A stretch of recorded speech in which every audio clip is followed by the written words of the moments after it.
감은 당연히 있겠죠. 갑자기 꼬마 애를 낳아가지고 얘를 이제부터 추앙하라고 그러고 어느 정신머리 나간 사람이 아 그래 우리 사대 세습의 주인공 이렇게 받들 사람은 없고 일단 그래서 계속 이렇게 이미지를 쌓아오는 것 같은데 문제는 이제 굉장히 많이 확 컸거든요.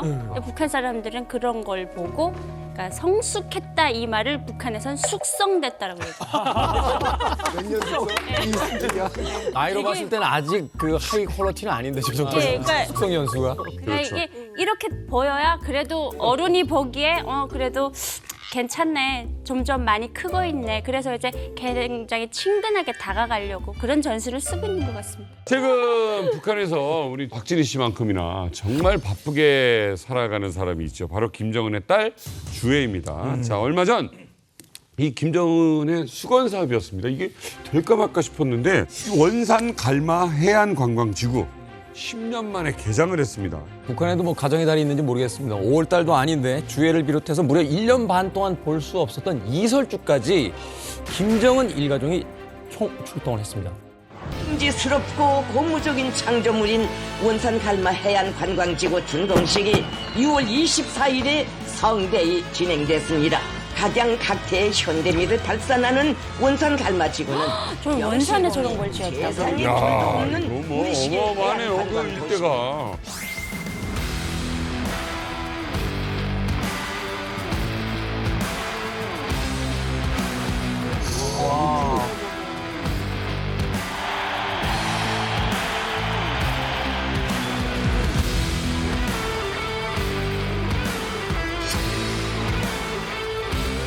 착각을 했어요. 진짜 컸다. 순간적으로 나오는데 이설주인 줄 네, 알았어요. 엄마랑 똑같아요. 다들 착각을 했어요.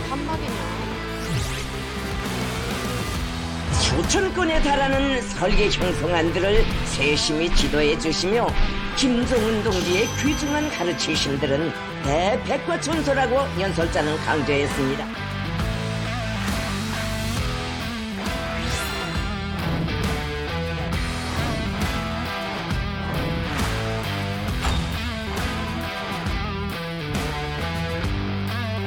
아이고. 어머나. 장군님 앞에서 까닭만 먹어.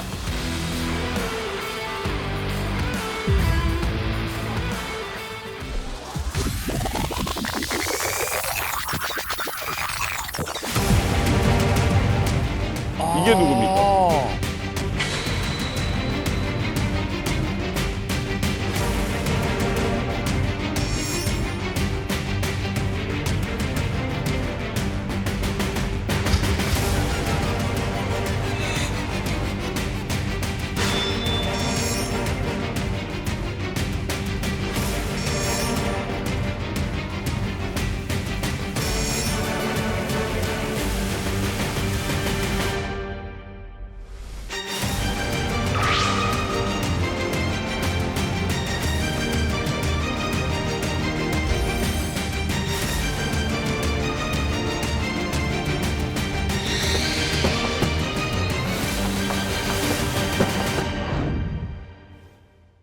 원산 갈마 해안관광지구 이거는 진짜 만들어졌어요.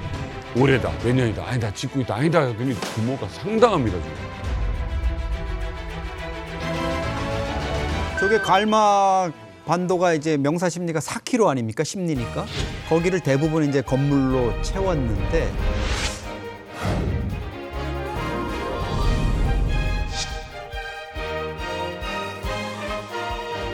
메인 빌딩만 해도 한 20개 동이 되고요. 이게 2017년에 스페인의 휴양지인 베니도룸으로 아예 그 참관단까지 보내가지고 김정은 지시로 그랬구나. 거기 이제 휴양 도시처럼 만든 거죠. 해안 휴양 도시처럼.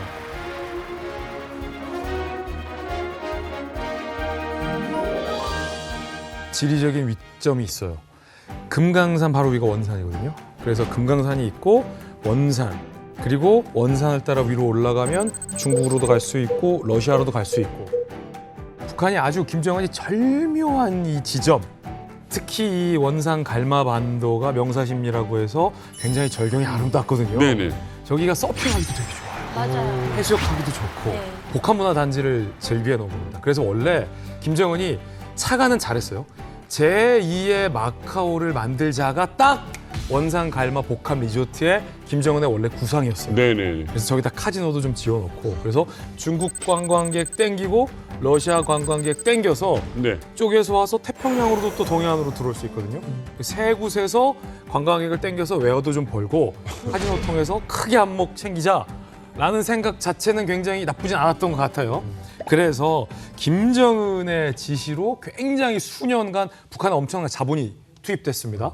그래서 이 심리 4km에 달하는 해변을 따라서 호텔, 쇼핑몰, 워터파크, 대규모 복합 리조트를 세워서 북한 매체 스스로 굉장히 자부심 있게 자랑하는데 표현이 재밌어요. 동해의 국보급 관광 명소, 세상에 없는 황홀한 관광 명소라면서 자화자찬했는데 일단 미국의 트럼프 대통령도 이렇게 얘기를 했어요. 지난 1월에 나는 김정은이 엄청난 콘도 역량을 보유하고 있다고 생각한다. 나도 잘하면 투자할 수 있어. 라는 냄새도 쓱 풍기면서 어쨌든 김정은은 굉장히 지금 기대감이 하늘을 찌르고 있고 어깨도 굉장히 지금 올라와 있습니다.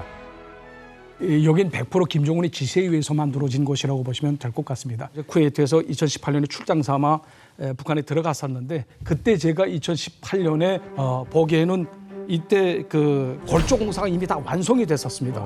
예. 근데 이 골조 공사만 다 완성이 된 게 이게 공사 완공은 아니지 않습니까? 그러니까 이게 시작 단계라는 게 이 안에 인테리어를 비롯한 그 내부 공사가 다 완결이 돼야 되거든요. 근데 사실 이게 돈이란 말이죠. 그럼요. 근데 이 시점부터 이제 북한이 포괄적인 대북 제재를 받기 시작합니다.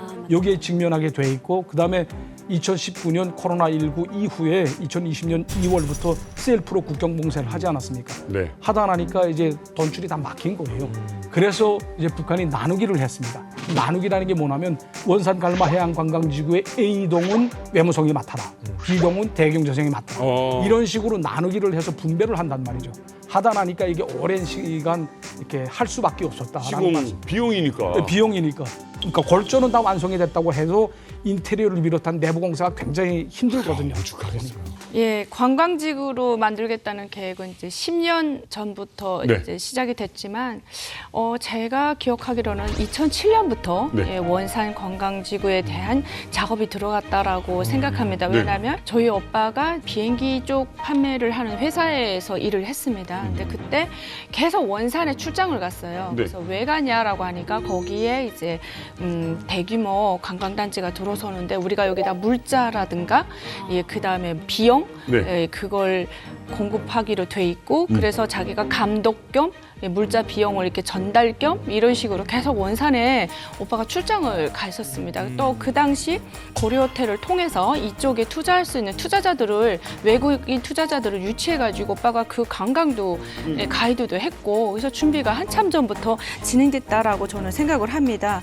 그래서 지금 외국문 출판사가 공개한 지도를 보면 예, 조선 신선호텔, 을밀봉 호텔처럼 이름이 붙은 곳이 6곳이고 이름이 없는 건물은 한 11곳 정도 되는데 그렇죠. 이름이 없는 것 중에 보면 싱가포르의 명소 마리나 베이 샌즈 호텔을 본뜬 건물도 있습니다.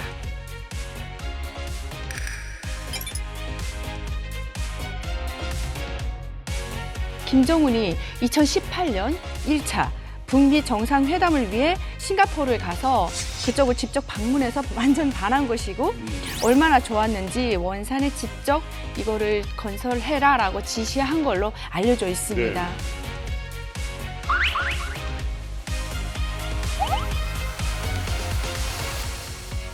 이야, 아니 근데 저는 아까 그 영상을 잠깐 보면서 좀 마음에 걸리는 게 좀 있었거든요. 그 영상 살짝 잠깐만 보시면은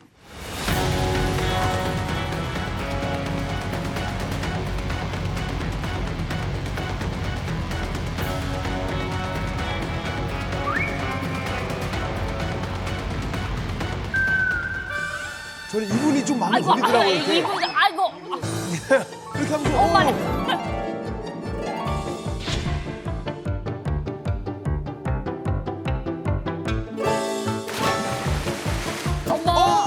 안 돼. 어떡하지? 저게 만약에 같은 분이라면은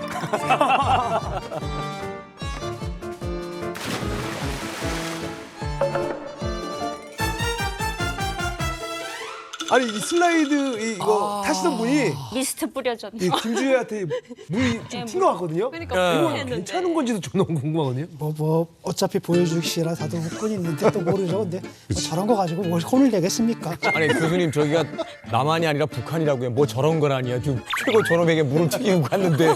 사실 근데 문제는 뭐냐면 저기에 갈 수 있는 북한 주민이 얼마나 되겠습니까? 그러니까. 왜냐하면 입장료라는 것만 해도 엄청나게 많이 들 거고 그러니까 북한에서 잘해야지 뭐 돈주라고 하는 사람들 있잖아요. 예. 이런 사람들이랑 갈 텐데 그 사람들도 전국에 있는 사람들이 또 저기까지 가는 교통편도 문제가 있고 제 생각에도 있을 사람이 별로 없다고 봅니다. 왜냐하면 외교관들인 경우에 이제 북한에서 아무래도 직장 다니는 사람들인 경우에는 휴가를 받아야만 여기에 갈 수 있지 않습니까? 예. 이제 4월부터 시작해서 6월까지는 모내기 철입니다. 그리고 또 7, 8월은 또 김매기 철이거든요. 9, 10월 달은 또 가을고지를 해야 됩니다. 맨날 좋던데. 그러니까 갈 수 있는 시간이 또 없는 데다가 평양에서부터 원산까지 가는데 꼭 3시간이 걸립니다. 그러니까 3시간 동안 가는 그 노상에 이제 휘발유 값도 대줘야 되고 운전수가 또 수고한다고 또 이제 또 커미션을 또 줘야 된단 말이죠. 그다음에 또 일단 가서 이제 거기서 생활하려면 하루에 숙박비가 뭐 예를 들어서 10만 원이다. 우리 돈으로 하게 되면 거의 100달러가 나가지 않습니까? 북한에서 100달러 하게 되면 엄청 큰 돈이거든요. 이걸 하루에 계속 100달러를 쓰면서 갈 사람이 과연 누가 있는가 하는 거고 그다음에 간부들인 경우에도 간부들 저의 장인어른 같은 경우에는 일일이 모든 일정이 다 김정은이한테 올라가서 비준을 받습니다. 근데 내가 뭐 원산 갈마 해양관광지구에 놀러 가겠습니다라고 하게 되면 그 비준이 나오겠어요? 절대 안 나오거든요. 이 미친놈이구나 이렇게 생각해요. 그러니까 갈 수 있는 사람이 거의 없다는 거예요. 그런데 사실 이날 행사에서요. 신 스틸러는 이 갈마 지구가 아니었고 바로 이 사람이었습니다. 북한의 퍼스트 레이디인 이설주입니다. 작년 신년 행사 이후 무려 18개월 만에 드디어 공식 석상에 들어갔는데 그동안 참 여러 가지 어떤 이야기들이 있었잖아요. 그렇죠. 이날 처음으로 공식 석상에 18개월 만에 다시 등장했습니다. 리설주의 잠적이 이번이 처음이 아니었습니다. 가장 길었던 게 2021년에 1년 1개월 동안 잠적이 있었어요. 그러니까 그때보다 훨씬 긴 잠적의 시간이 있었어요. 박진희 씨, 뭐 때문이라고 생각하십니까? 제가 내부 소식통과 저의 생각을 종합해 볼 때 저는 이설주의 출산 가능설이 유력하다고 봅니다. 예. 최근 영상을 보면 이설주가 자맹하기 전에 그 살이 좀 붙은 그런 영상들이 있습니다. 여러 가지로 봤을 때 18개월 동안 안 나올 만한 이유가 뭘까? 또 내부 소식통으로 또 들어봤을 때 출산했다라고 하는 그 가설이 저는 높다고 생각합니다. 다 그렇게 생각할 것 같아요. 그냥 모유수 딱 하고 딱 이런. 딱딱 그 시기죠. 솔직히 저희가 이제 리얼주를 만나가지고 왜 잠적하셨습니까? 가장 좋지. 그러니까 그래서 뭐 잠적설도 있었고 방금 말씀하신 것처럼 임신 뭐 출산설도 있고 그러니까 여러 가지 설들이 카더라죠. 근데 제가 봤을 때는 이제 이 방점은 뭐냐면은 퍼스트 레이디인 것 같아요. 그러니까 김정은 같은 경우에도 처음에 이제 퍼스트 레이디 리설주를 전면에 내세운 게 뭐냐면 이미지 세탁 때문에 처음에 폭군이었잖아요. 뭐 고무부 죽여버리고 이런 식으로. 그래서 우리도 정상 국가라는 걸 보여주기 위해서 우리도 퍼스트 레이디가 있다라고 해서 그런 등장을 시켰어요. 그런데 이제 김주혜를 후계자로 이제 키우기 위해서는 퍼스트 레이디가 2명 있으면 안 되잖아요. 태양이 2개가 못 있듯이. 그래가지고 일단 김주혜를 띄우긴 띄워야 되는데 여기 또 강력한 퍼스트 레이디인 이설주가 있으면은 이미지가 중첩이 돼버려요. 그래가지고 이설주를 의도적으로 뒤에 뺀 것이 아닌가. 세 번째 가설이 있어요. 그러니까 부부 불화설이 있어. 가능하지. 왜냐면 결혼한 지 한 10년에서 15년 정도 지금 됐으면 그래? 벌써? 딱 한 번 오거든요. 잠깐만, 뭐가 옵니까? 잠깐, 뭐가 와요? 그러니까 그거를 잘 넘기면 부부지간이 다시 회복됐어야지만 이제 못 넘기면 이제 썬킴형처럼 되는 건데. 그게 아니라. 그래서 사실은 임신 출산설을 처음에 이제 저도 관심을 갖고 우리 정보기관들을 취재봤는데 임신 출산설은 좀 아닌 것 같아요. 일단 여러 징후들이 포착이 안 돼서 우리 정보기관이 모르는 걸 수도 있고 이쯤 되면 한번 부부지간에 올 때가 됐다. 그러니까 부부관계가 이유일 수는 없겠지만 그 정도 시기면 한번 올 때는 됐다. 올 때는 됐다. 그 얘기가 그 핵설이다. 큰 울림이 있네. 울림이 있어. 근데 여기서 중요한 건 또 하나 중요한 건 이런 겁니다. 리설주의 잠적에 대한 뭐 썰들은 정말로 많습니다. 근데 질문을 좀 바꿔보고 싶어요. 제가 궁금한 건 잠적한 이유가 아니라 어떤 이유로든 잠적을 했다가 왜 지금 돌아왔느냐. 그것도 리조트 행사에. 그렇지. 이게 무슨 단란한 가족을 보여주기 위한 그런 모습도 아닌 것 같은데. 이게 굉장히 또 궁금한 거예요. 근데 리설주가 이렇게 두문 분출하다 보니까 자꾸 이 별의별 루머들이 계속 나오지 않습니까?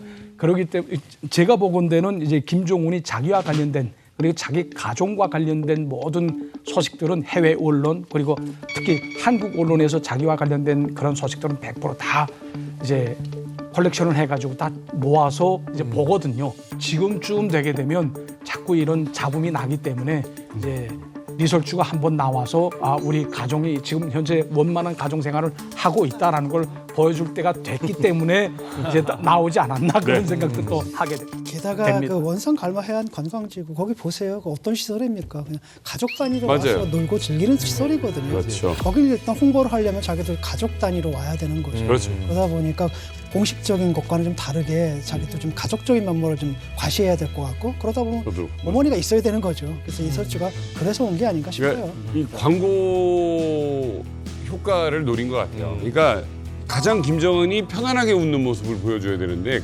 그렇게 웃으려면 물놀이 하면서 한번 웃겨주고 그다음에 아이와 웃고 사진 찍어주고 아내도 있고 이 모습이 광고 효과로는 가장 좋은. 그러니까 기본 핵심은 이제 김주애를 후계자로 띄우는 거에 맞춰져 있는 것 같아요.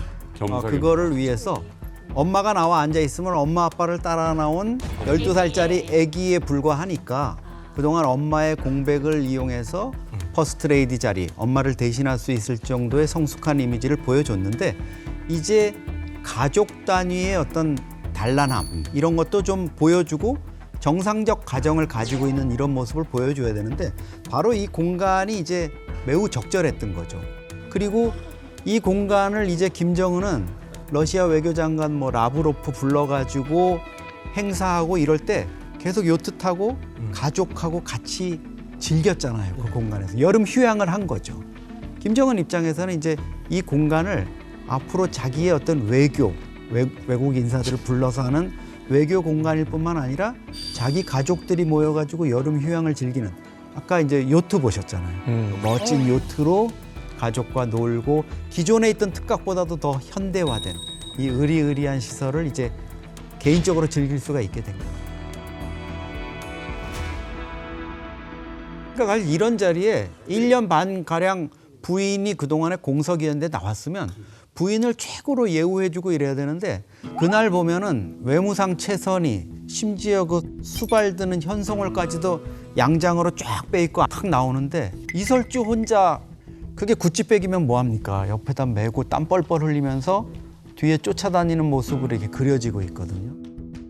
저는 또 처음에 이 사진을 딱 보고서 누가 엄마고 누가 딸인지 이게 헷갈리더라고요. 닮았어. 뭐지 했는데 많이 있었어. 그런 것도 있잖아요. 또 모녀 패션이라는 것도 있는데 이거 일부러 이렇게 옷을 맞춰 입는 건가요? 패션이 비슷한 컬러예요. 네. 여기에는 북한의 어떤 두 가지 포석이 담겨 있는 거예요.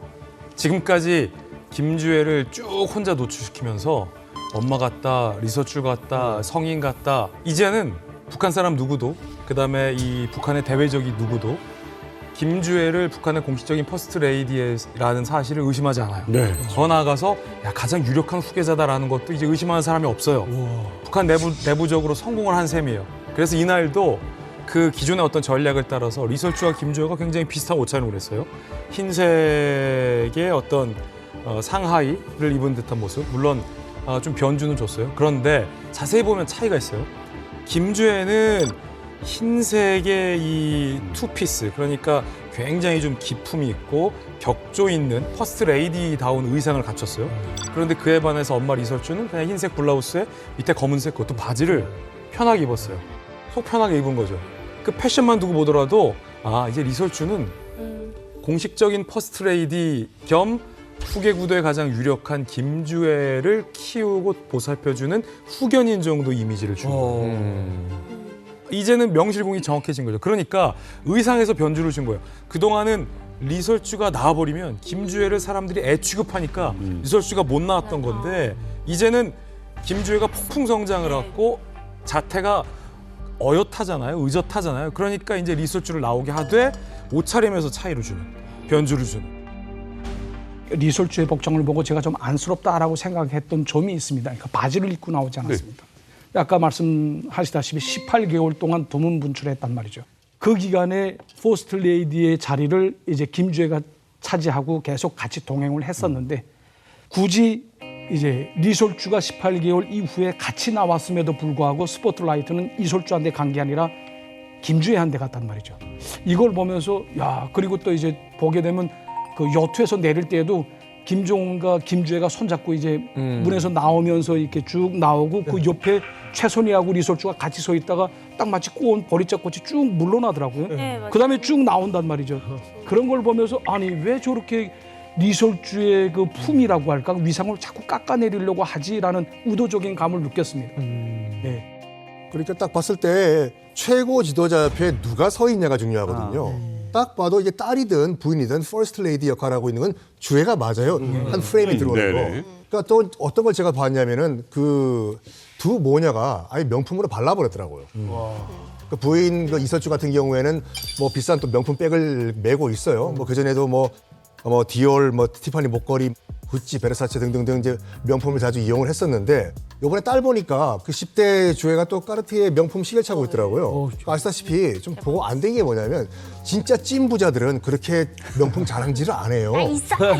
있어도 없는 척을 하죠. 네. 명품에 대해서 밝은 제 후배 하나가 전화가 왔어요.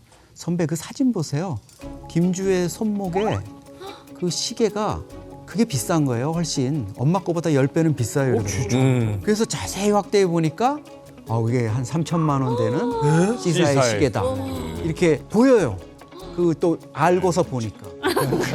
사실 뭐 북한 주민들은 뭐 못 먹고 못 살아도 그렇게 명품을 뭐 원수님께서 들고 다니도 명품인지 몰라요? 뭔지도 몰라요. 몰라요. 맞아, 그게 뭔지 의미가 모르고 없어. 제가 봤을 때는 외부 세계에 하도 못 먹고 못 산다 하니까 야 우리도 이런 거 좀 있다 하고 차고 나온 거지 않는가라는 생각이 들어요. 그냥 없으면 더 있어 보이고 싶어 하는 거야.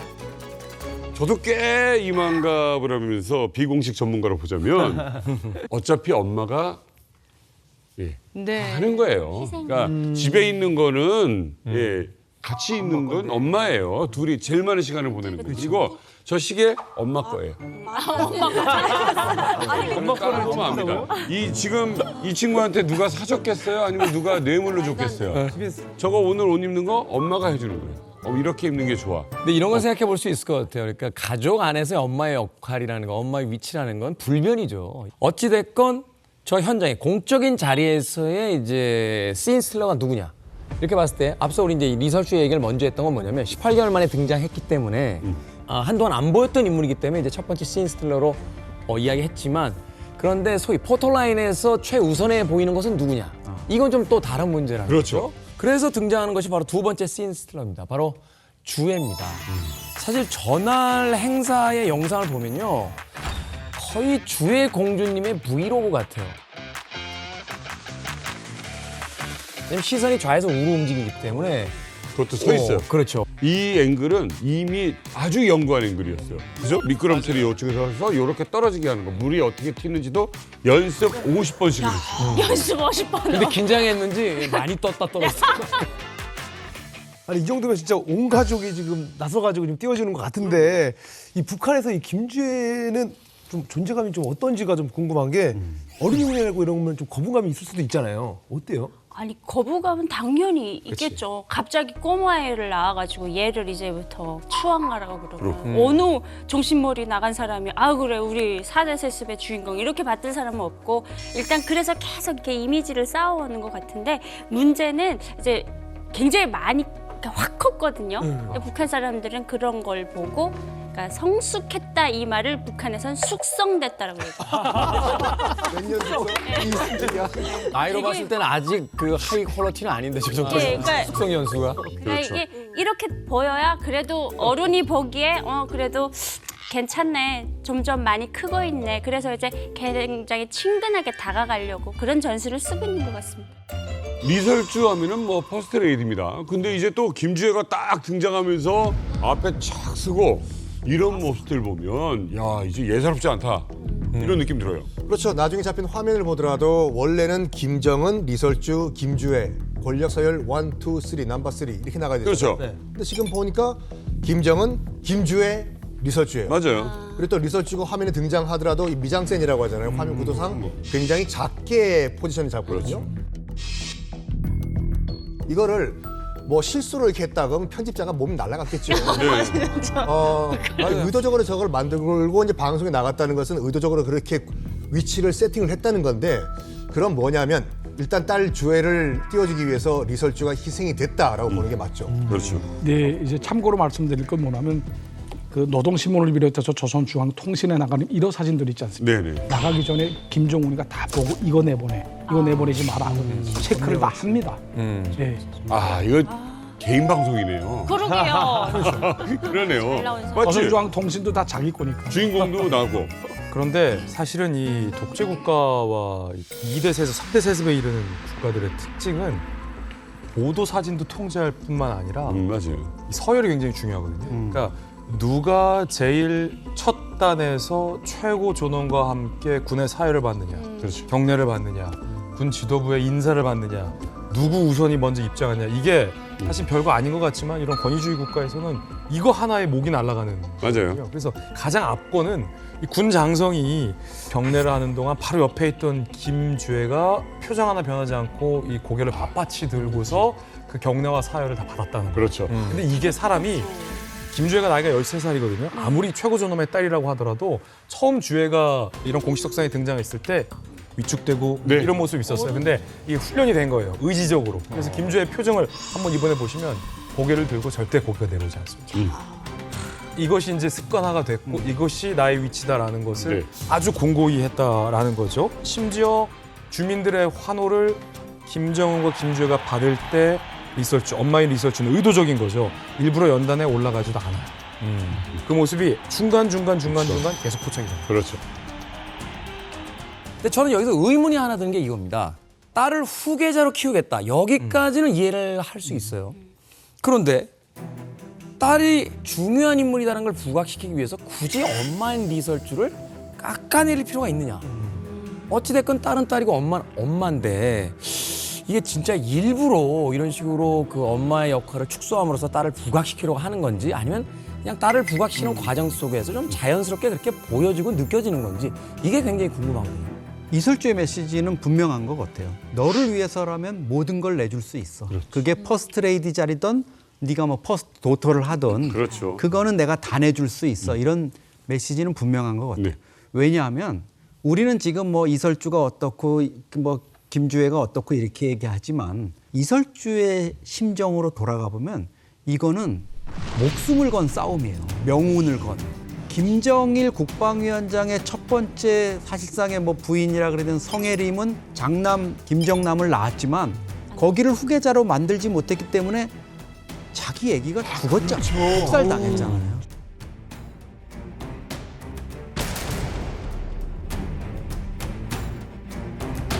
후처라고 표현하면 그렇습니다만 어쨌든 그렇죠. 김정은의 생모인 고용이가 결국은 28년을 같이 살면서 그렇지. 자기 소생, 그것도 막내 아들을 후계자로 만들므로써 그 고용이의 소생이 지금 북한 정권을 잡고 있는 거죠. 네. 이설주가 이거를 모르겠어요. 밖에서 그냥 공군 조종사 집안의 딸로 들어와 가지고 그래. 지금 그 불안한 자리를 누리고 있는데 그렇죠. 이 자리는 언젠가 김정은의 사랑이 식으면은 끝나는 거예요. 아유. 사극 보는 것 같아. 아들을 하나 더 똘망한 애를 낳으면 장자계승으로 될 수 있겠다 이런 생각도 하겠지만 지금은 일단 이 양반 김정은이가 지금 얘를 지금 이렇게 한다고 하니 키워놔야지. 내가 지금 모든 걸 다 던질 수 있는. 그럼요. 근데 아까 김정은이 일가족을 이렇게 데리고 나왔는데 네. 혹시 거기서 뭐 빠진 사람 혹시 없었나요? 알 것 같아. 빠진 사람? 김효정? 아유 뭐 현송월도 안 보이는데. 효정 안 보여서. 오, 맞네. 현송월. 보이네. 그래서 제가 현장 사진을 한번 준비해봤거든요. 여기 보시면 바로 이 사진입니다. 이렇게 다 내려왔거든요. 왜요? 김효정 누구야? 과연 누구일지. 정답은 바로 김여정입니다. 저 턱 보고 나 바로 알겠네. 있었어요? 예, 여기 있었는데 안 보이는 거죠. 있었다고요? 아니 지금 계시나 마시. 무슨 뭐 누구 걱정하고 이럴 때가 아닌 것 같아요. 지금 가장 뒤편으로 밀려나서 안 보이는 인물 김여정 아닌가요? 맞아요. 네, 맞습니다. 우리가 콘서트장에 티켓을 살 때 네. 젊은 친구들이 이제 이렇게 얘기합니다. 야, 주걱이니 면봉이니 이런 얘기 하거든요. 그러니까 아이돌 스타가 네. 주걱 정도 얼굴로 이렇게 보이는 데면 앞좌석 아주 좋은 자리고 아, 뒷좌석은 면봉으로밖에 안 보이잖아요. 그렇죠.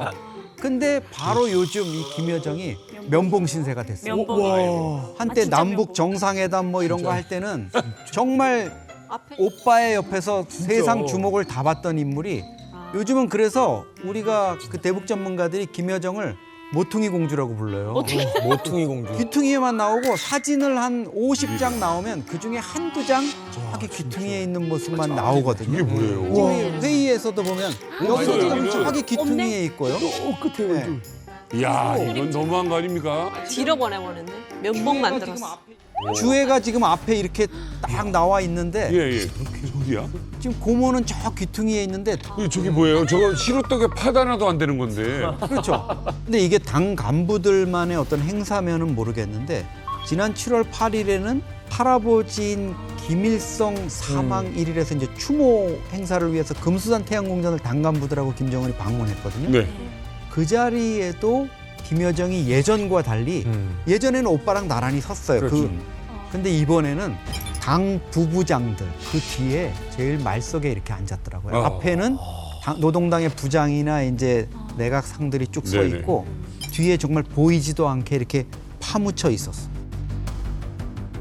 그전에도 김여정이 두 가지 장면이 있었거든요. 굉장히 중요하게 나오는 장면도 있었고 또 하나는 수행 비서처럼 이렇게 재떨이도 갈아들고 그럼. 이랬단 말이에요. 뒤에서 그런 걸 했는데 지금 문제는 뭐냐면 김여정이 딱 우리 그 미디어에 전면에 등장했을 때를 보세요. 남북 대화 국면이거나 남북 갈등 국면이었거든요. 그러니까 대화 국면 때 평창에 와가지고 여러 가지 모습을 드러내거나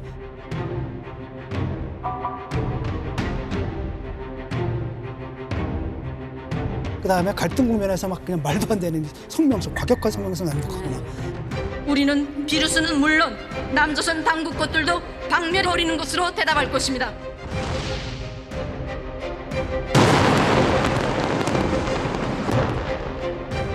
근데 지금 문제는 뭐냐면 남북 대화가 완전히 끊겼거든요. 볼 일이 없어진 겁니다. 그러니까 사실 이 사람이 나설 계기가 없어진 것에 지금 불과하다. 네. 저는 그렇게 봐요. 어쨌든 어떤 이야기를 해도요. 지금 북한에서 나오는 영상에 가장 관심 있고 주목받는 건 김주애입니다. 맞아요. 네, 김주애의 옷을 뭐 입었나, 어떤 신발을 신었나. 어쨌든 이 노출 빈도가 많다는 거는 인지도가 올라가고 좀 친근감이 더 들게 할 수 있는 그런 거거든요. 저도 살짝 기대가 되는 건 뭐냐면 언제 김주애가 혼자 등장할 것이냐.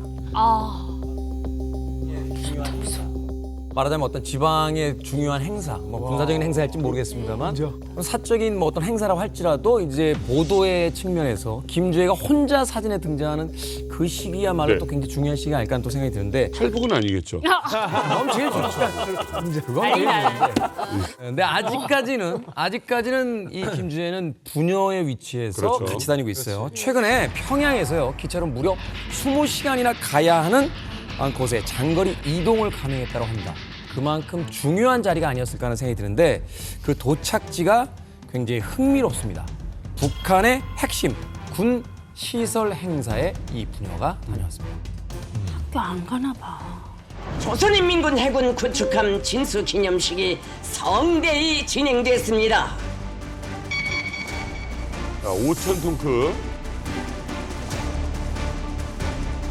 경의하는 김정은 동지께서 타신 전용 열차가 현재 도착했습니다. 김은 정수성 동지 구축함 진수기념식 준비가 완료됐습니다.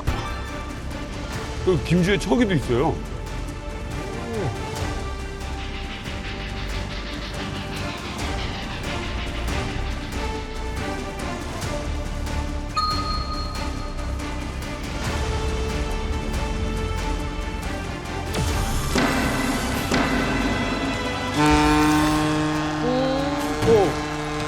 샴페인. 저걸 왜 따라해요? 그러니까 전 서양의 전통 아닌가요?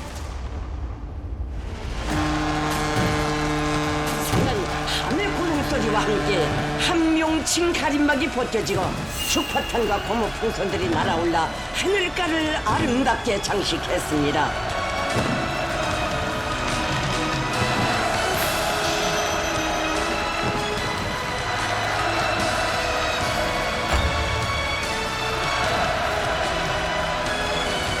높이 올라섰어. 계단도 위에 있는데 그대로 내버려요.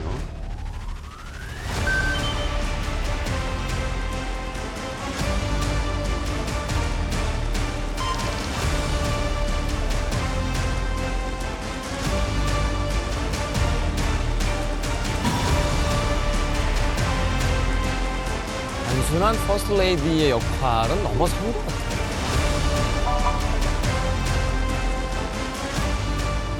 아, 완전 흐트러지지 않고 딱 서 있네.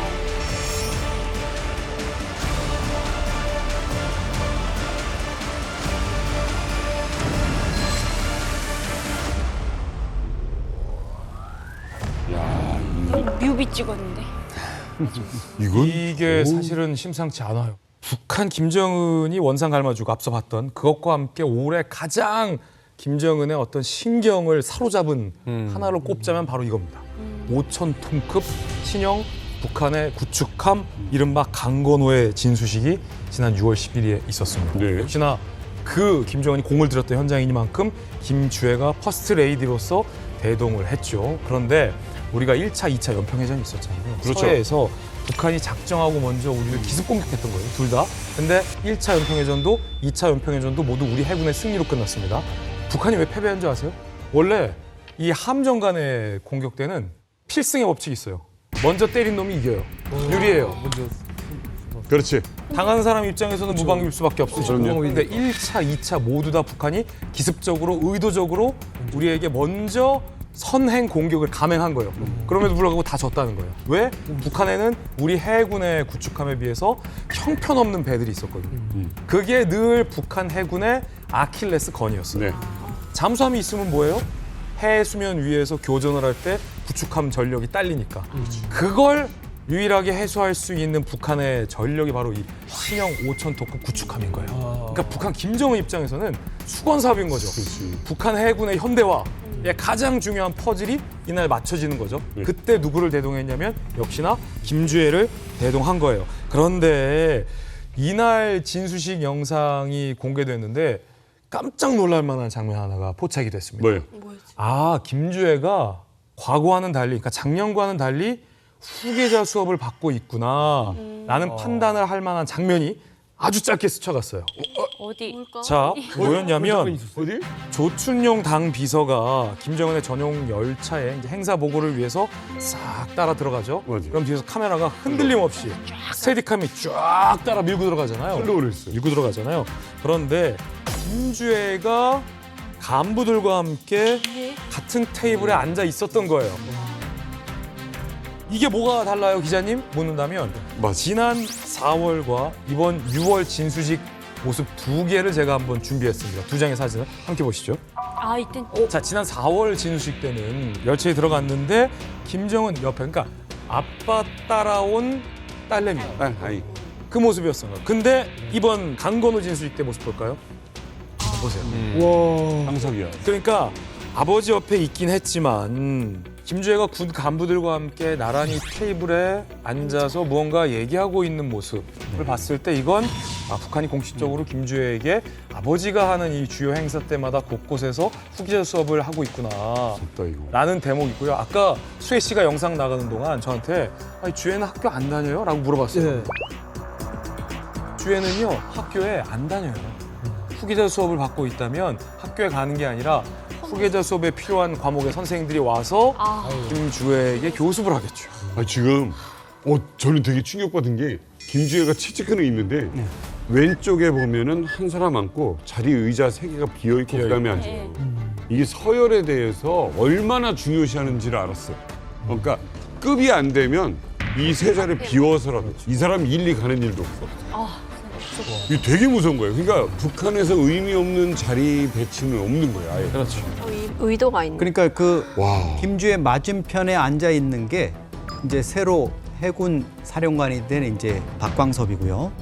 국방상이 바로 옆에 앉아 있어요. 노광철이가.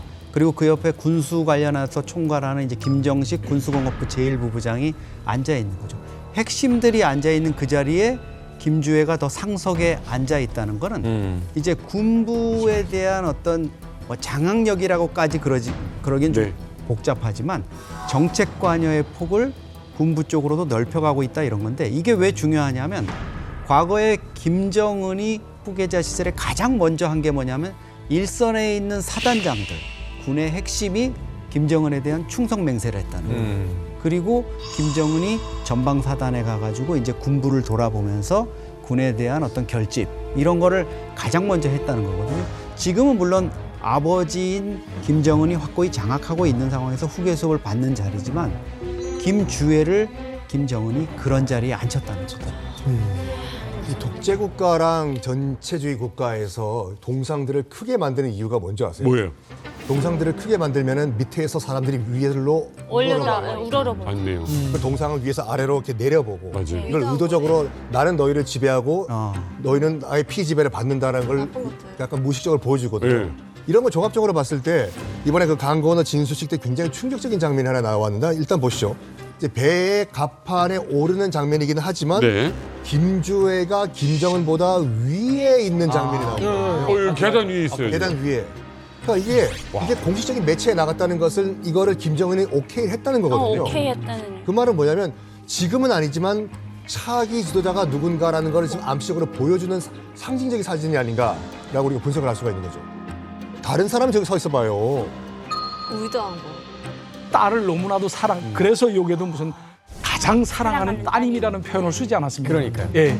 김주애가 아닌 말하자면 다른 그 수행원이 저렇게 서 있었으면 과연 저 사진을 안 내보내죠. 그건 절대 안 내보내요. 절대 안 되죠. 수행원은. 그 이야기 딸이기 때문에. 예, 딸이기 때문에. 그러니까 자기 손은 안될것 그만큼 같아. 자기 딸인 주애만큼은 자기보다 높게 이렇게 화면상으로 보여줘도 괜찮아. 괜찮다. 내 라고 하는 딸이니까 뭐 해든 걷거든요. 또 이제 제가 또 놀란 거는 저날 또 김주애가 되게 좀 세련되고 좀 성숙하게 좀 입고 나왔더라고요. 숙성되게. 맞아요. 그 김주애. 입고 나왔는데 절대 누가 봐도 10대처럼 보이진 않아요.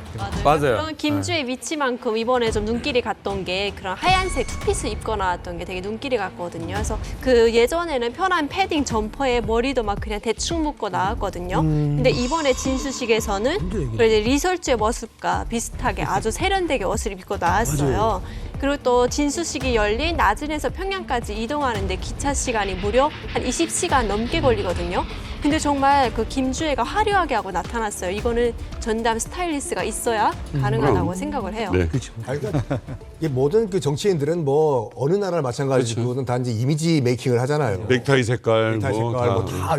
그러니까 이미지 정치를 하는데 특히 히틀러 같은 경우에는 이 손동작 이거 하나 이 사진 내보내기 위해 가지고 수백 장의 사진을 찍었어요. 그래서 요 동작을 했을 때 굉장히 그 큰 의미를 부여한다면 요것만 내보내고 이런 식으로.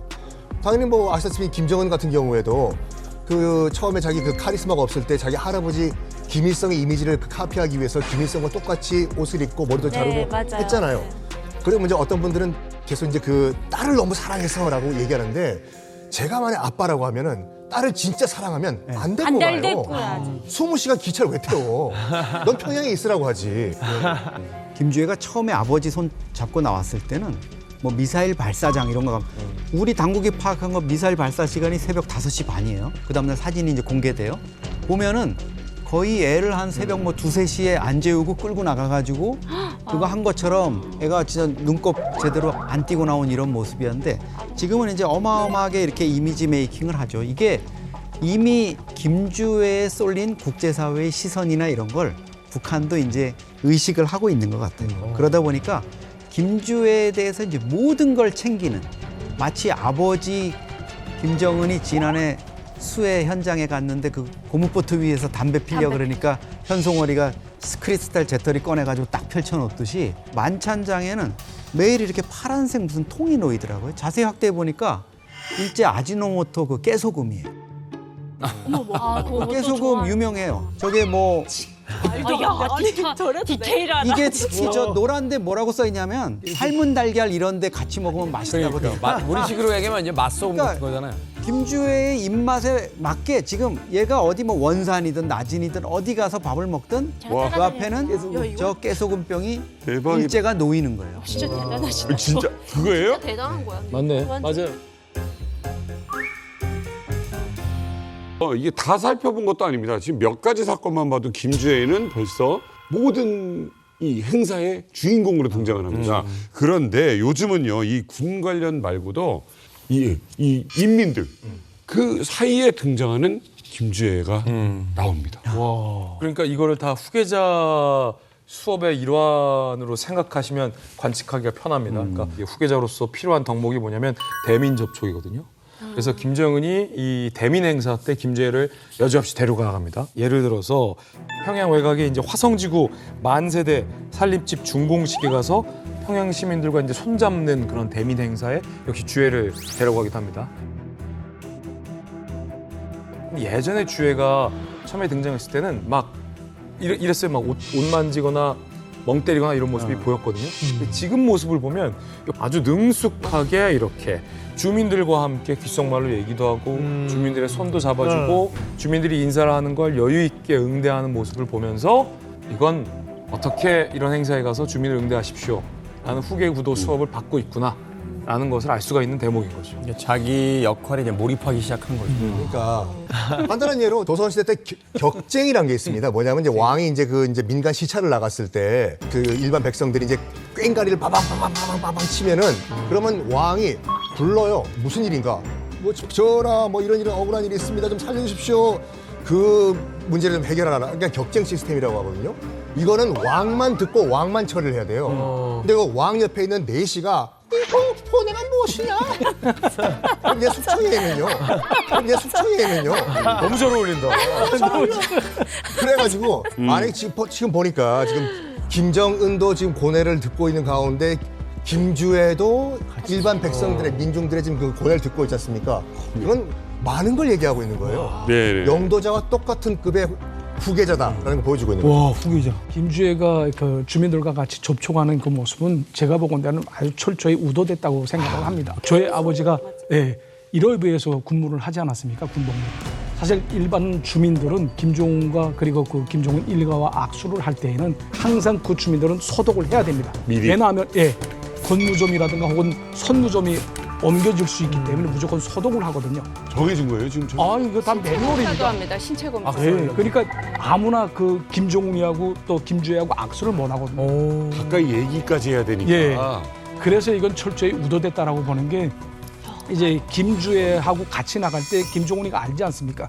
그러니까 이제 주민들 만나게 되면 너도 뭐 원수님의 덕분에 이렇게 좋은 집에서 살게 됐으니 정말 행복하겠습니다. 축하합니다. 이런 말이라도 뭐 해보렴. 이렇게 또 시켰을 수도 있지 않겠나라는 그런 합리적인 생각을 한번 해봅니다. 자, 그런데 이제 대민 행사에도 이제 주혜를 데려갔죠. 남은 게 뭡니까? 군사, 대민, 외교. 외교적인 행사에서 주혜를 데려갑니다. 그러니까 이 철저하게 과목별로 후기자 수업이 이루어지고 있는 겁니다. 외교요? 예. 특히 이제 외교 무대로 김주혜의 보폭을 넓히고 있다와 관련된 영상이 하나 입수됐는데 지난 5월 영상인데 러시아 전승절을 맞이해서 평양에 있는 러시아 대사관을 김정은이 찾아간 자리예요. 특히 김정은이 축하 연설을 하면서 러시아와의 굉장히 혈맹을 강조하던 그 자리였습니다. 그 자리에 누굴 데려갔다? 김주혜를 데려갔다. 전승절. 여기 딸을 데려가요? 오, 공식 얘기하네. 뒤에 이제 최선희 외무상도 따라가죠. 외교 행사니까. 보면은 주혜가 지금 러시아 대사랑 간단하게 커뮤니케이션을 해요.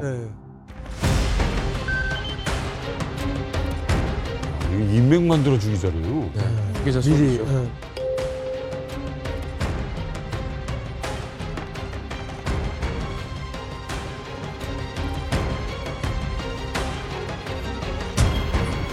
어머, 너 왜 저러냐?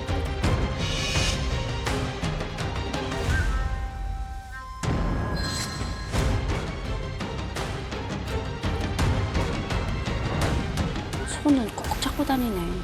그러니까 이 외교 무대기니까 외무상인 최선희 외무상이 뒤에서 이제 보좌를 하는 거죠. 그러니까 아까 원상 갈마지고 관광 때는 가족적인 이벤트니까 리설주가 뒤에서 보좌를 했고, 그다음에 아까 이제 군 행사 관련될 때는 눈에 보이진 않았지만 뭐 김여정이나 아니면 군 수뇌부가 보좌를 했고, 외교 행보니까 최선희 외무상이 딱 달라붙는 거예요. 그러니까 이런 사람들이 다 김주혜의 후계자 수업을 하고 있는 이 교수라고 보면 되는 거죠. 쉽게 야, 말해서. 본격적으로 하고 있네. 류현 대사님, 외교관 출신이잖아요.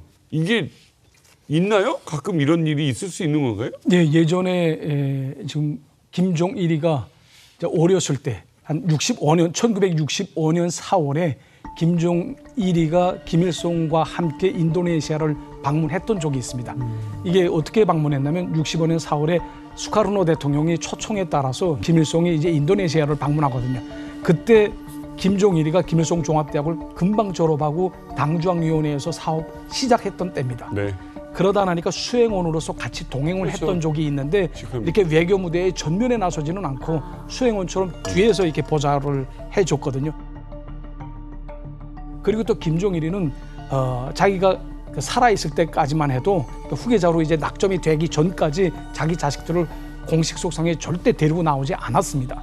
그런데 이제 김정은이는 완전히 다르지 않습니까? 딱 포스트 레이디처럼 이제 김주혜를 계속 손잡고 계속 나오고 있고, 이건 좀 우리가 좀 남다른 그런 포인트라고 생각합니다. 여기서 또 우리가 주목해야 될 포인트가 뭐냐면은 그 러시아 대사랑 김정은은 한 번 이렇게 포옹하고 끝났잖아요.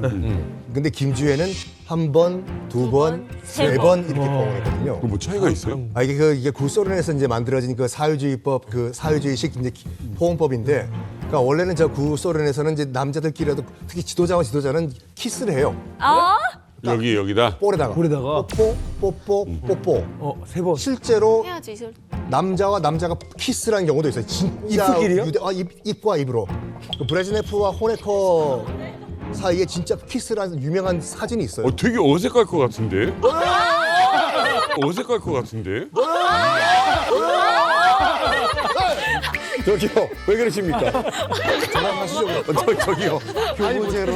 제가 아무리 남성 호르몬이 떨어졌어도 건강하게 거부하시는데. 그래가지고 그 동구권에서는 여기 소련식 키스법이라고 해가지고 진짜 오래 뽀뽀하는 거는 진짜 사회주의 지도자와 지도자 사이의 유대 관계를 보여주는 거거든요. 지금 방금 김주혜도 이 인사를 했죠? 그렇죠. 이게 별거 아닐 수도 있겠어요. 하지만 이것이 어떻게 보면 다음 4세대 지도자를 우리 러시아가 인정한다는 사인으로도 확대 해석이 가능하다 이거죠. 단순한 딸이라면 그렇게까지 할 필요가 없는데, 그죠? 이게 뭔가 정치적인 어떤 위치가 있다라는 걸 그런 식으로 이제 표현했다. 저 자리가 이제 그냥 보통 그냥 대사관에 간 게 아니라 러시아가 2차 대전에서 전승을 거둔 그 80주년에 김정은이가 직접 모스크바에 가지를 못했잖아요, 전승전인데.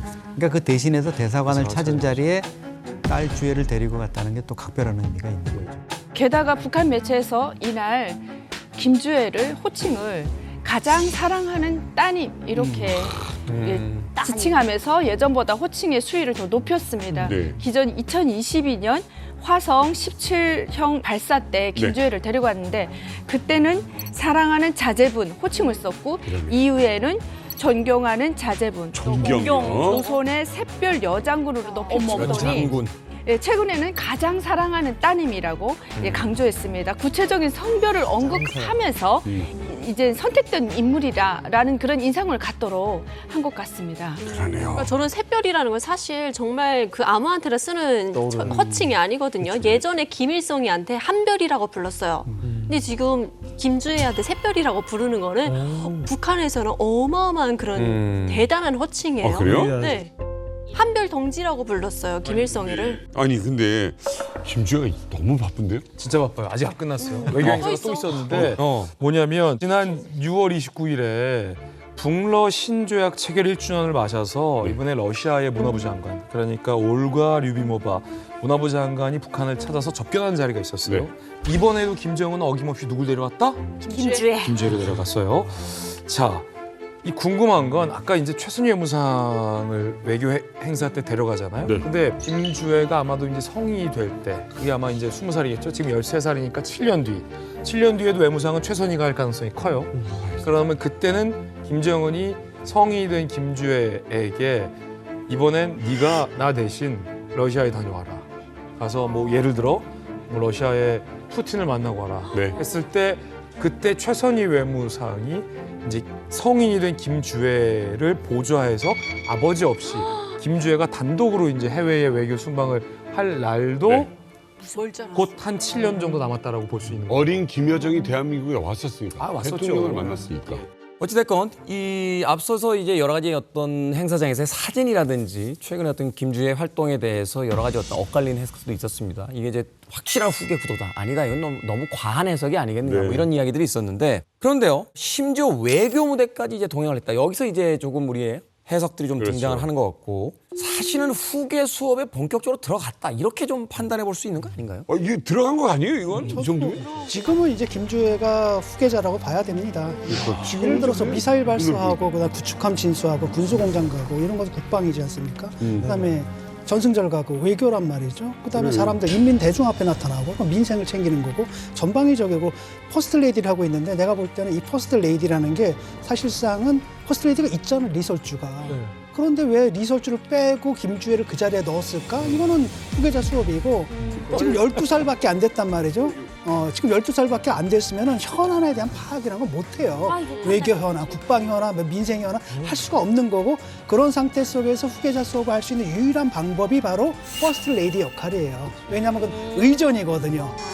의전이고 의전에는 많은 것들이 필요하지 않고 그다음에 인민 대중 앞에서 그런 이미지를 계속 노출시킴으로써 우리가 3년 전만 해도 처음에 나타났을 때 굉장히 뜨악했잖아요. 저 뭐야? 라고 했는데 벌써 3년 딱 지났는데 키도 굉장히 성인만큼 컸거든요. 네네. 너무나 자연스럽게 받아들이고 있잖아요. 아, 지금 여기서 3년, 4년만 딱 되면은 그때 사람들한테 다 납득이 되는 거죠. 납득이 되고 그냥 넘어가 버리는 거예요. 그 사실 이제 김주애가 후계자라는 사실은 뭐 저희 전문가들이 판단하는 게 아니라 국가정보원 그리고 한미정보당국이 이제 공통으로 파악을 해놓은 거예요. 그러니까 국회 정보위에도 이미 그렇게 보고를 했고 국정원이 공개는 하지는 않지만 그런 판단 근거가 있을 겁니다. 아마도 뭐 대북 감청 정보라든가 또 당연하겠지만 미국 CIA가 그러면 김정은이가 평양에 있는 러시아 대사관 와가지고 그렇게 돌아다니는데 그 러시아 대사관에 CIA가 스파이 한 사람 없겠습니까? 다 그 어떤 얘기를 했고 어떤 분위기였는지 이런 게 있고요. 중요한 거는 우리 입장에서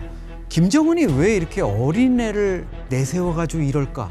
이거는 사실 해석이 안 되는 거예요. 이거는 풀리지 않습니다. 저희가 추정을 하건대는 김정은이 혹시 자기만이 아는 뭐가 자기 몸의 이상이라든가 내가 오래 살지 못할 것 같다는 어떤 예감? 아버지, 할아버지가 다 급성심근경색으로 그 좋은 집중적인 치료 시스템에서도 죽을 수밖에 없었던 거.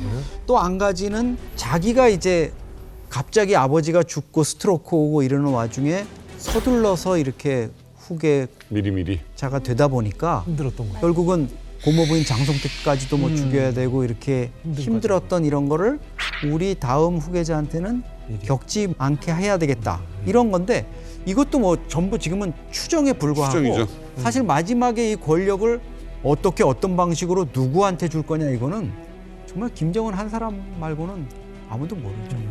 거긴 가족도 별로 없고.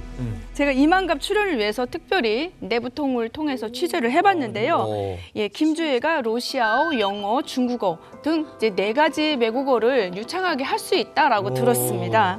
예, 그래서 보면 주애가 세상을 보는 눈을 더 넓히고 정세에 관여할 가능성이 굉장히 높다라고 보고 있습니다.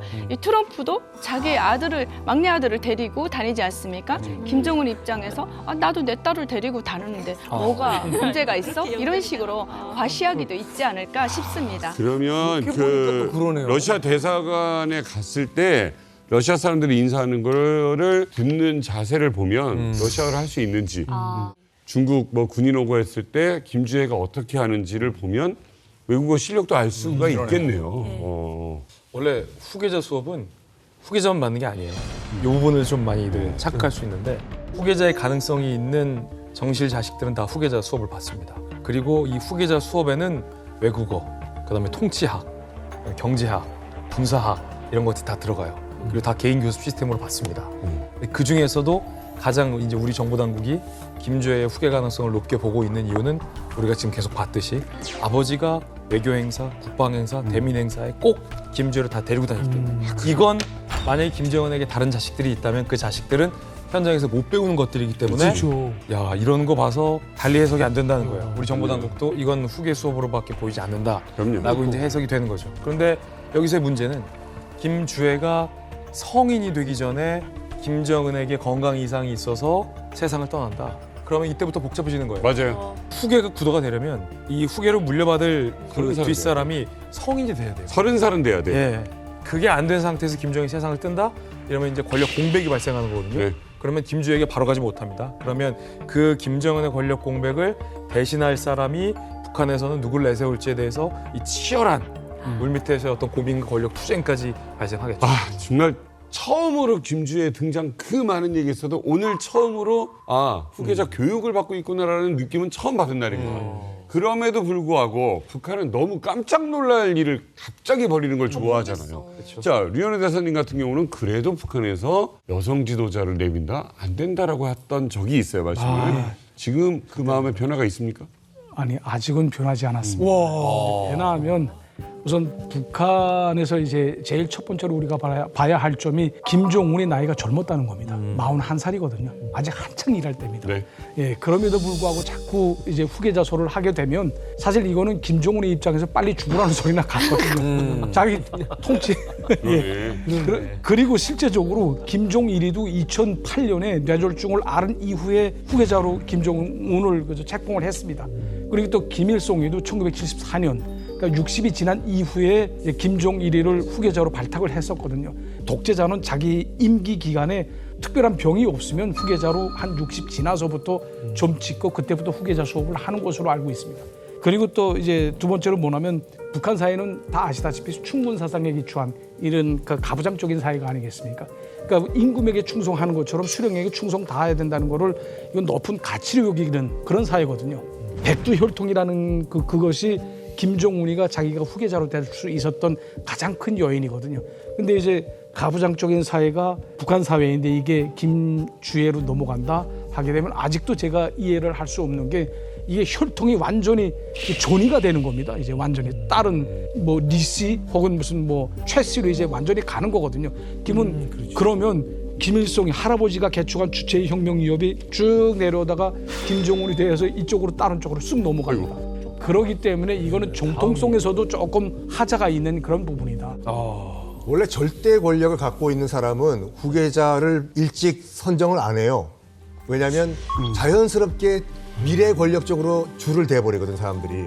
어차피 얘는 이 양반은 죽을 것이고 미래 권력이 이쪽이 정해졌다면 이쪽에 줄 서는 게 더 나아요. 그래서 정말 저 죽기 직전에 내 다음 권력자는 얘다라고 지목을 하고 죽어요. 이런 식으로. 근데 지금 그 김주애가 지금 만약에 후계자가 맞다고 하면은 어릴 적부터 지금 노출시키는 게 맞거든요. 왜냐하면 어렸을 때부터 노출을 시켜가지고 아니 기정사실화를 만들어버리는 거예요. 그러니까 지금 뭐 김정은이 뭐 언제 죽을지 모르지만 한 10년 정도 생존을 한다. 그러면 김주애가 20대 초반이 될 거거든요. 이때까지는 내가 후원자가 돼가지고 얘를 정말로 진정한 후계자로 내가 만들어주고 난 죽겠다라는 아빠로서의 그런 뭐 결심이 있지 않을까 생각해요. 아빠로서. 김정은이 지난번에도 보면은 이제 거듭날 때도 막 숨을 할딱할딱거리거든요. 그 비만에다가 술, 담배, 그 다음에 공식 장면에서 보잖아요. 아니 실내에서도 담배 피더라고요. 공유범. 완전 골초란 말이죠. 그런데 지금 41살이거든요. 20년 살 수 있을까요? 근데 만약에 근데 20년, 그러니까 지금 당장은 어떤 큰 문제가 없다 하더라도 20년을 과연 살 수 있을까? 20년이면 아까 12를 한번 더해봐요. 주애가 40들밖에 안 돼요. 그러니까 사실은 이거는 북한 정권으로서부터 굉장히 큰 위험이거든요. 그러니까 북한 같은 사회에서 만약에 대가 딱 끊어지잖아요. 그러면 엄청난 혼란이 일어납니다. 그렇기 때문에 내가 볼 때는 이건 김정은의 뜻이기도 하고 노동당 전체의 위기관리 시스템에서 일찍부터 후계자 시스템을 갖다 가동하고 있는 거고 벌써 우리도 달라졌잖아요. 3년 전과 지금 3년 후 고작 3년밖에 안 흘렀는데 벌써 달라졌단 말이죠. 북한 주민들도 크게 다르지 않을 것 같아요. 그래서 저는 이건 후계 구도가 맞다고 봐요. 그럼에도 불구하고 북한을 연구하는 연구자들 사이에서는 풀리지 않은 퀘스천이 하나 있어요. 다 맞고 김주애가 후계자 같은데 김주애를 사랑하는 것 같은데 아버지 할아버지와 달리 김정은이 아직 40대 초반인데 왜 리설주가 아닌 다른 여성을 통해서 무수히 많은 이 왕자들을 생산하지 않지? 모르죠. 그러니까 그런 퀘스천이 있어요. 그러면 다른 옵션 B, 옵션 C를 준비했을까 안 했을까? 공개를 안 하는 것 뿐일까? 그렇다면 가능성은 아직 앞으로 무궁무진하다. 아니 그러니까 지금 진짜 만들어도 걔가 지금 한테 태어나가지고 아니 이미 만들어놨지. 지금 우리가 만들어놨다 하더라도 걔가 얼마나 되겠냐. 아까 그 말이 있었잖아요. 아까 그 말이 있었잖아요. 제일 사랑하는 따님이라는 말이 이중적으로 해석이 되는데 세상에서 제일 사랑하는 따님이란 뜻도 되고 제일 사랑 아드님이 따로 있어. 그러니까 제일 사랑하는 그 가족들 중에서 제일 사랑한다라는 것은 또 좀 다른 의미를 갖잖아요. 또 다른 자식이 있을 수도 있다. 자, 김주혜 오늘 어때요, 김주혜? 후계자 맞습니까? 아, 저는 개인적으로 아들이 나타나서 네. 투표를 할 것 같습니다. 김주혜처럼 아들과 딸. 전당대회에서 아들이냐 딸이냐 사람들이 투표 안 한다고 하니까. 그렇지.